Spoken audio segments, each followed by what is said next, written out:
Viongozi wa chama cha DCP wameitaka serikali kutoa majibu kuhusu sababu ya kutekwa nyara kwa mbunge wa Juja George Koimburi aliyepatikana asubuhi kwenye shamba la kahawa eneo la Kibisho huko Githunguri, kaunti ya Kiambu. Gachagua amesema kwamba hali ya Koimburi ni mbaya, akidai kwamba anaonekana kuteswa na watekaji nyara wake. Hata hivyo, polisi wamekanusha kuhusiana na utekaji nyara huo na kusema uchunguzi unafanywa ili kubaini ukweli. Mbunge wa Juja George Koimburi alionekana kuwa mwenye wingi wa uchungu alipopatikana asubuhi ya leo Kibichoi, eneo bunge la Githunguri, kaunti ya Kiambu. Akiwa na ugumu wa kutembea, alikuwa akigaragara chini huku mavazi aliyovalia yakiwa yameraruka. Alikimbizwa katika hospitali ya Plainsview kwa matibabu ya dharura kabla ya kupelekwa hadi hospitali ya Karen. Koimburi alitekwa nyara Jumapili na watu wawili wasiojulikana alipokuwa akitoka kanisani huko Mugudha pamoja na mkewe Ann Koimburi.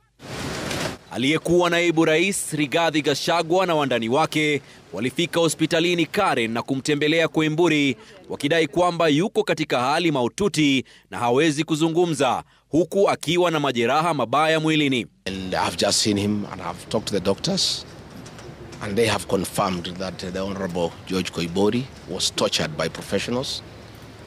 He has serious soft tissue injuries.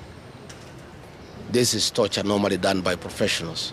Familia inadai kwamba Koimburi aliwaonyesha kwa njia ya ishara kwamba alilazimishwa kunywa dawa iliyomfanya kuvimba ulimi wake na kupoteza sauti yake.